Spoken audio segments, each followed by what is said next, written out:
Niolbo ang sunog sa usa ka bodega nga gipunduhan og mga plastic materials adool sa basurahan sa White Road, Inayawan, Dakbayan sa Sugbo. Ani ang report. Ingon ini kaitom ang aso nga misalimbog sa langit tungod sa kakusog nga gibuga sa kayong milamoy sa gipundo nga mga plastic material sa bodega sa White Road, Inayawan, Dakbayan sa Sugbo.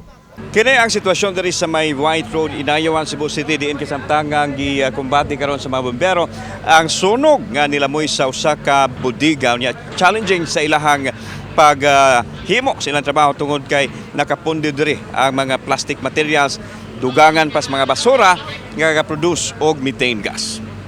Aron makontrol ang sunog, gigamitan pa og backhoe ang pagkahig sa mga basura nga nakapasamot sa pagsilaob sa kalayo. Pasado alas 12 ganinang udto nadawat sa Cebu City Fire Office ang alarma sa sunog nga gipaubos sa third alarm. Sa pagkakutlo nini balita, wa pay pamahayag nga gipagawas ang Cebu City Fire Office unsa gyud ang hinungdan sa sunog og pila usay danyos nini. Apan matod sa mga tawo sa dapit nga usa ka tawong naglabay og upos sa sigarilyo nga nakahaling sa sunog og midako hangtod niabot sa bodega.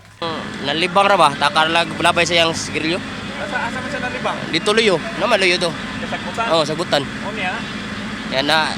Mga to, pagkalabay sa sigarilyo at wasa kabaw na napawang ba to, mga to ni ang katong kayo, mga tinungdan. Balik-balik na gyud ang pahimangno sa Bureau of Fire Protection nga magmatngon kanunay aron malikay sa sunog, ilabi na karon nga init kaayo ang panahon. Kauban si Clover Lumayag, ako si Alan Domingo. Balitang Bisdak.